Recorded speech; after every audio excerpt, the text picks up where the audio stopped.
Hello दोस्तों, स्वागत है आपका हमारे यूट्यूब चैनल में। हमेशा की तरह आज भी हमारे जो क्वेश्चन है वो आप तक पहुंचाने की जिद है वो पूरी करने आए हैं। तो सेकंड ग्रेड की आप तैयारी करते हैं तो सेकंड ग्रेड के अंदर जो फर्स्ट पेपर होने वाला है, जो जिसके अंदर जीके आने वाला है, और अगर आप फर्स्ट ग्रेड की तैयारी करते हैं तो उसमें भी फर्स्ट पेपर होने वाला है, उसके अंदर यही जीके के क्वेश्चन आने वाले हैं। इसलिए हमेशा की तरह आज भी आपके लिए महत्वपूर्ण यानी जो क्वेश्चन आने वाले हैं, यानी कि आप इन क्वेश्चनों को इस तरह से पढ़ें कि ये 100% क्वेश्चन आने वाले हैं और पिछला जो एग्ज़ाम हुआ था उसमें बहुत सारे क्वेश्चन आए थे। इसी तरह से आप इस वीडियो को लास्ट तक ज़रूर देखना, साथ ही अपने दोस्तों के साथ शेयर ज़रूर करना ताकि उनको भी पता चले कि किस तरह के एग्ज़ाम में क्वेश्चन आने वाले हैं और किस तरह के पिछले एग्ज़ाम में क्वेश्चन आ चुके हैं। तो शुरुआत करते हैं। आज का पहला क्वेश्चन है हमारा, हल्दी घाटी का युद्ध लड़ा गया था। आपने बहुत बार पढ़ा है यह क्वेश्चन, आपने अगर तैयारी की है तो ये क्वेश्चन आपने बहुत बार पढ़ा है, लेकिन आप देख सकते हैं क्वेश्चन कितनी बार एग्जाम में पूछा गया है। बीएसटीसी 2008 में, राजस्थान पुलिस 2020 में, कृषि पर्यवेक्षक 2021 में, पशुधन सहायक 2018 में, राजस्थान पुलिस में दूसरी बार ये क्वेश्चन 2022 में पूछा गया है। 13 मई 2022 को एग्ज़ाम आता है, उसमें ये क्वेश्चन पूछा गया है। तो आप अंदाज़ा लगा सकते हैं कि हल्दी घाटी का युद्ध कब लड़ा गया। अगर आपको यही पता नहीं, आप तैयारी कर रहे हैं, तो आपको ये पता होना बहुत ज़रूरी है, क्योंकि ये नॉर्मल क्वेश्चन है। अगर एग्ज़ाम के अंदर नॉर्मल क्वेश्चन डालने हैं तो वो इसी तरह के क्वेश्चन डालता है। अगर आपको यही क्वेश्चन नहीं आते एग्ज़ाम के अंदर तो आपका जो स्कोर है वो लास्ट में जाने वाला है। कन्फर्म है आपका स्कोर लास्ट में जाएगा, क्योंकि आपको यही पता नहीं है कि हल्दी घाटी का युद्ध है वो कब लड़ा गया था। हल्दी घाटी युद्ध के बारे में बहुत से क्वेश्चन बनते हैं, लेकिन फर्स्ट क्वेश्चन यही है, कब लड़ा गया था। तो इसके जो ऑप्शन है, आपने बहुत बार पढ़ा है, लेकिन ऑप्शन देख करके आप आंसर तक नहीं पहुंच पाते हैं। इसलिए ऑप्शन भी इसी तरह से दिए हुए आपको मिलेंगे ताकि आप उसका आंसर है वो नहीं निकाल पाए। एग्जामिनर है वो यही कोशिश करता है कि आप ज़्यादा से ज़्यादा क्वेश्चन गलत कर पाए। एक नंबर ऑप्शन देखिए, हल्दी घाटी का युद्ध कब लड़ा गया था? 18 जून 1577 को। 2 नंबर ऑप्शन 18 जून 1567 को। 3 नंबर ऑप्शन 18 जून 1576 को। और 4 नंबर ऑप्शन है 18 जून 1555 को। अगर आपको इतना पता है 18 जून, तो आप चारों ऑप्शन में देख सकते हैं 18 जून दे रखा है। अगर आपको सन याद नहीं है तो आप ये क्वेश्चन नहीं कर पाएंगे। देखिए 18 जून 1576 को हल्दी घाटी का युद्ध लड़ा गया था। याद रखिए 18 जून 1576 को हल्दी घाटी का युद्ध लड़ा गया था। 3 नंबर ऑप्शन सही है। हल्दी घाटी युद्ध के बारे में थोड़ा सा हम एक व्याख्या देख लेते हैं, ताकि जो आगे आने वाले क्वेश्चन है वो अगर हल्दी घाटी से रिलेटेड क्वेश्चन आते हैं, इस क्वेश्चन के अगर आसपास क्वेश्चन पूछे जाते हैं तो वो आपको आंसर तक पहुंचने में आसानी हो। हल्दी घाटी का युद्ध 1576 में हुआ था। ये लगभग बुक में यही दिया मिलेगा, आपको डेट नहीं मिलेगी, लेकिन 18 जून 1576 को हम बता रहे हैं। 18 जून 1576 को विक्रम संवत 1633 तृतीय ज्येष्ठ शुद्धि, इसका जो स्रोत है वो है राजस्थान बोर्ड की पुस्तक। यानी हल्दी घाटी का युद्ध 18 जून 1576 को हुआ था, लड़ा गया था। लेकिन अगर यह क्वेश्चन तो पूछ लिया कि कब लड़ा गया था हल्दी घाटी का युद्ध, कब हुआ था? 18 जून 1576। यह तो एग्जाम में आ चुका है, सेकंड ग्रेड में, राजस्थान पुलिस में 2 बार आ चुका है। लेकिन अब जो क्वेश्चन आसपास बने तो वो ये बनता है कि विक्रम संवत कौन सा था? तो 1633 याद रखिए, द्वितीय ज्येष्ठ शुद्धि थी 1633 को। और 21 जून 1576 को, 21 जून 1576 के जो 76 को है, हिंदी ग्रंथ अकादमी की पुस्तक के अनुसार, राजस्थान सरकार के प्रकाशन के अनुसार, गोपीनाथ शर्मा की पुस्तक है, उसमें राजस्थान का इतिहास एक बुक है, उसके अनुसार 21 जून 1576 दे रखा है। लेकिन आपको 18 जून 1576 करना है, क्योंकि ये राजस्थान बोर्ड की पुस्तक में दिया गया है 18 जून 1576, और 21 जून 1576 है वो दिया गया है गोपीनाथ शर्मा की जो पुस्तक है राजस्थान का इतिहास, उसके अंदर। तो हमें क्या करना है? 18 जून ही करना है।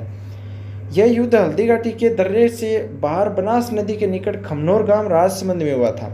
हल्दी घाटी की युद्ध है वो बनास नदी के किनारे हुआ था, और खमनोर गांव है राजसमंद में, उसके पास में हुआ था।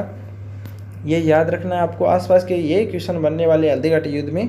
इस युद्ध में प्रताप की पराजय हुई थी, परंतु वह बंदी नहीं बनाए जा सके थे। लेकिन राजस्थान सरकार द्वारा यह दावा किया गया कि हल्दी घाटी के युद्ध में अकबर की नहीं वरन महाराणा प्रताप की विजय हुई थी और इसके पीछे सरकार ने राजस्थान विद्यापीठ विश्वविद्यालय में उदयपुर में मीरा महाविद्यालय के प्रोफेसर इतिहासकार डॉक्टर चंद्रशेखर शर्मा के शोध का हवाला दिया है। उसके अनुसार युद्ध के बाद अगले 1 साल तक महाराणा प्रताप ने हल्दी घाटी के आसपास के गांवों की जमीनों के पट्टे ताम्र और पत्र के रूप में जारी किए थे और जमीनों के पट्टे जारी करने का अधिकार केवल राजा का होता है। इस युद्ध का वर्णन युद्ध में एकमात्र उपस्थित इतिहासकार बदायूनी ने जो मुंतखब उत तवारीख है उसमें दिया गया है। जो बदायूनी है वो जब युद्ध चल रहा था उस टाइम उसी समय पर युद्ध के समय युद्ध में थे बदायूनी जो एक इतिहासकार थे। उसके बाद में अगला क्वेश्चन है हल्दी घाटी के युद्ध में किसने किसको हराया था। इंपॉर्टेंट क्वेश्चन है, ये भी बनता है कि 18 जून 1576 को युद्ध हुआ था, लेकिन ये किसके बीच हुआ था। तो अकबर ने महाराणा प्रताप को हराया था और राणा प्रताप ने अकबर को हराया था, बाबर ने लोधी को और अकबर ने हेमू को। तो इसका सही आंसर दोस्तों अकबर ने महाराणा प्रताप को हराया था। 1 नंबर ऑप्शन इसका सही होगा। हल्दी घाटी के युद्ध में अकबर ने राणा प्रताप को हराया था। अगला क्वेश्चन है हल्दी घाटी के युद्ध की जो विस्तृत जानकारी अब्दुल कादिर बदायूनी के किस ग्रंथ में है। तो उनका ग्रंथ है मुंतखब उत तवारीख। 3 नंबर ऑप्शन इसका सही हो जाएगा। अगला क्वेश्चन है बप्पा रावल का मूल नाम क्या। इंपॉर्टेंट क्वेश्चन है, बार बार पूछा जाता है बप्पा रावल का मूल नाम क्या था। 1 number option Allat, 2 number Guhaditya, 3 number Kalbhoj और 4 नंबर है महेंद्र द्वितीय। तो सी ऑप्शन इसका सही है कालभोज, यानी बप्पा रावल का मूल नाम कालभोज था। 3 नंबर ऑप्शन सही होगा। बप्पा रावल है वो 734 से 753 ईस्वी का मूल नाम कालभोज था। इन्हें बप्पा रावल की उपाधि उसके गुरु हरित ऋषि ने दी थी और 734 में बप्पा रावल ने चित्तौड़गढ़ के राजा मानमोरी को हराकर मेवाड़ में गुहिल साम्राज्य की नींव डाली थी। अतः इसे गुहिल साम्राज्य का वास्तविक संस्थापक भी कहा जाता है। गुहिल वंश का पहला शासक कौन था। गुहिल वंश का जो पहला शासक है वो कौन था। 1 number Amar Singh, 2 number Bappa Rawal, 3 number Rana Hamir और 4 नंबर छेतर सिंह।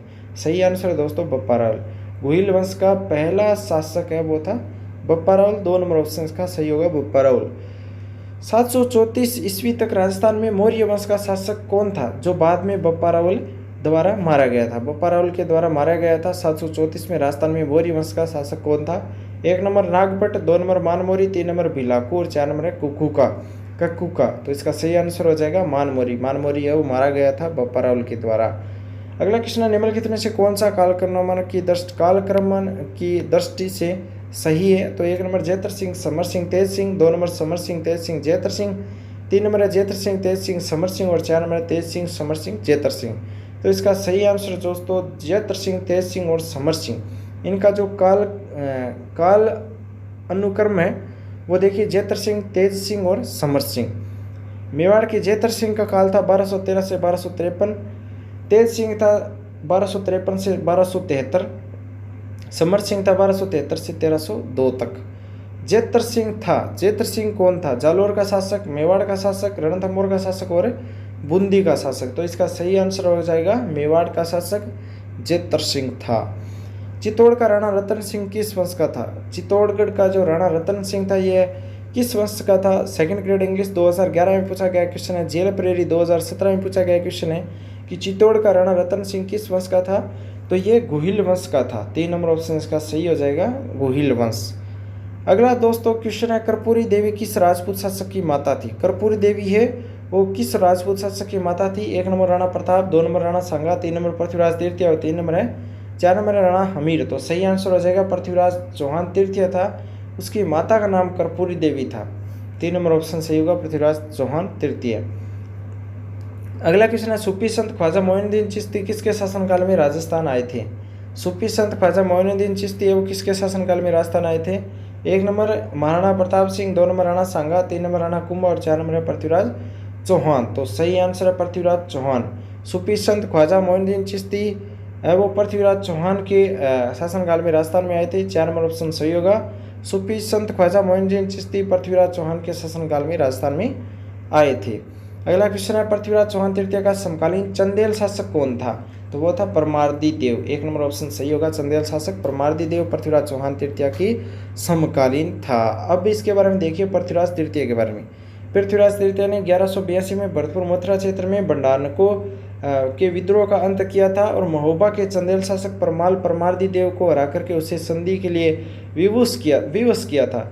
इसके कई गांव अपने अधिकार में ले लिए थे। आला उद्दल महोबा के चंदेल शासक परमार्दी देव के 2 वीर सेनानायक थे जो अपने शासक से रूठकर पड़ोसी राज्य में चले गए थे। जब 1182 में पृथ्वीराज चौहान ने महोबा पर आक्रमण किया था तो परमार्दी देव ने अपने दोनों वीर सेनानायक के पास यह संदेश भिजवाया कि तुम्हारी मातृभूमि पर पृथ्वीराज चौहान ने आक्रमण कर दिया। दोनों परमवीर सेनानायक पृथ्वीराज के विरुद्ध युद्ध में वीरता से लड़ते हुए अपनी मातृभूमि की रक्षा वीरता को प्राप्त हुए थी। बंडानकों का अगला क्वेश्चन है, बंडानकों का पूर्णतः दमन निम्न में से किसने किया था? 1 नंबर सोमेश्वर, 2 नंबर अजयराज, 3 नंबर पृथ्वीराज चौहान तृतीय और 4 नंबर है विग्रहराज चतुर्थ। सही आंसर हो जाएगा पृथ्वीराज चौहान तृतीय। 3 नंबर ऑप्शन सही होगा। बंडानकों का पूर्णतः दमन है पृथ्वीराज चौहान तृतीय ने किया था। अगला क्वेश्चन है, पृथ्वीराज चौहान तृतीय का समकालीन चालुक्य शासक कौन था? पृथ्वीराज चौहान तृतीय था, उसका समकालीन चालुक्य शासक कौन था? वो था भीमदेव सेकंड। भीमदेव सेकंड याद रखिए, 2 नंबर ऑप्शन इसका सही हो जाएगा। अगला क्वेश्चन है दोस्तों, राजस्थान में प्रत्यार वंश के संस्थापक थे हरिश्चंद्र, जिनकी राजधानी कौन सी थी? द्वितीय श्रेणी सेकंड ग्रेड 2014 में पूछा गया क्वेश्चन है। वन रक्षक 2022 में फर्स्ट ग्रेड की जो 15 अक्टूबर 2022 को एग्जाम हुआ था उसमें भी क्वेश्चन पूछा गया है कि राजस्थान के प्रत्यार वंश में संस्थापक हरिश्चंद्र की राजधानी क्या थी? 1 number Merta, 2 number Jalore, 3 number Bhinmal और 4 नंबर है मंडोर। हरिश्चंद्र की राजधानी थी मंडोर, 4 नंबर ऑप्शन का सही हो जाएगा। प्रत्यार वंश के संस्थापक थे हरिश्चंद्र, जिनकी राजधानी थी मंडोर। मंडोर के जो प्रत्यार हैं वो गुर्जर प्रत्यारों की 26 शाखाएं थी। नैणसी द्वारा उल्लेखित है कि 26 शाखा थी। सबसे प्राचीन और महत्वपूर्ण मंडोर के प्रत्यार थे जोधपुर 837 ईस्वी और गठियाला 861 शिलालेख के अनुसार हरिश्चंद्र नामक ब्राह्मण जो रोहिल्दी के 2 पत्नियां थी, एक ब्राह्मण थी, दूसरी क्षत्रिय थी। ब्राह्मणी पत्नी ने उत्पन्न संतान ब्राह्मण प्रत्यार एवं क्षत्राणी भद्रा से उत्पन्न संतान क्षत्रिय प्रत्यार कहलाए थे। भद्रा के 4 पुत्र थे, भोगभट, कदत, रजिल और दह। इन चारों ने मिलकर मंडोर को जीतकर गुर्जर प्रत्यार वंश की स्थापना की थी। वैसे रजिल है वो तीसरा पुत्र था, फिर भी मंडोर की वंशावली इससे प्रारंभ होती है। इसी शाखा का नागगढ़ प्रथम जो रजिल का पोता था वे बड़ी प्रतापी शासक था। जब उसने देखा कि मंडोर में प्रत्यारों की स्थिति सुदृढ़ हो गई है तो उसने अपनी राजधानी को वहां से बदलकर मेवाड़ स्थापित किया, जो मेवाड़ मंडोर से 60 मील से भी अधिक दूरी पर है। अगला क्वेश्चन है, प्रत्यार शासकों में रोहिल्दी के नाम से जाना जाता है। प्रत्यार शासकों में रोहिल्दी के नाम से जाना जाता है तो वह है 1 number option Rajil, 2 number Mihirbhoj, 3 number Harishchandra और 4 नंबर है महेंद्रपाल। तो इसका सही आंसर है दोस्तों हरिश्चंद्र। प्रत्यार शासकों में रोहिल्दी के नाम से हरिश्चंद्र है वो जाना जाता है। अगला क्वेश्चन है, मंडोर के प्रत्यार माने जाते हैं। मंडोर के प्रत्यार है वो क्षत्रिय थे। मंडोर के प्रत्यार क्षत्रिय थे, 1 नंबर ऑप्शन का सही है। प्रत्यारों की कौन सी शाखा सर्वाधिक पुरातन मानी जाती है? सबसे पुरानी है वो कौन सी शाखा है प्रत्यारों की? 1 number Jalore, 2 number Mandore, 3 number Marwar और 4 नंबर है उज्जैन। तो सही आंसर है दोस्तों मंडोर है वो प्रत्यारों की एक सर्वाधिक पुरातन शाखा मानी जाती है मंडोर। 2 नंबर ऑप्शन सही होगा मंडोर। अगला है, मंडोर के प्रत्यार शासकों ने निम्नलिखित में से कौन सा व्याकरण, तर्कशास्त्र, ज्योतिष, कला और काव्य रचना में कुशल थे? उन्हें प्रत्यक्ष रूप से एक से अधिक भाषाओं में प्रतिष्ठित कवि के रूप में स्वीकार किया गया था। तो इसका सही आंसर क्या होगा? 1 नंबर ऑप्शन जोता, 2 नंबर बिलादित्य, 3 नंबर कक्कक और 4 नंबर है बाउका। तो इसका सही आंसर हो जाएगा दोस्तों 3 नंबर ऑप्शन कक्कक। 3 नंबर ऑप्शन सही होगा कक्कक। इसी तरह के महत्वपूर्ण क्वेश्चन देखने के लिए चैनल सब्सक्राइब कर लेना दोस्तों। हमने जो क्वेश्चन बताए हैं वो क्वेश्चन इतने इंपॉर्टेंट क्वेश्चन है कि एग्जाम में बार बार पूछे जाते हैं। ये क्वेश्चन बार बार रिपीट हो रहे हैं तो यही क्वेश्चन आप तैयार नहीं कर पाएंगे तो आप तैयारी है वो सही ढंग से नहीं कर पाएंगे। जो क्वेश्चन बार बार पूछे जाते हैं उन क्वेश्चनों को आप पहले पढ़े और उसके बाद में जो नए क्वेश्चन बन रहे हैं उनको बाद में पढ़े, क्योंकि ये क्वेश्चन तो आने वाले हैं और ये क्वेश्चन सभी को आएंगे। अगर आपको ये क्वेश्चन नहीं आता है तो आपकी जो माइनस मार्किंग वो ज़्यादा जाने वाली है, साथ ही आपका स्कोर है वो बहुत कम बनने वाला है। इसलिए आप हमारे साथ बने रहें, साथ ही आप हमारे चैनल पर नए सब्सक्राइब कर ले, इस वीडियो को अपने दोस्तों के साथ शेयर कर ले ताकि उनको भी पता चले किस तरह क्वेश्चन एग्जाम में पूछे जाते हैं। Thanks for watching. आपका दिन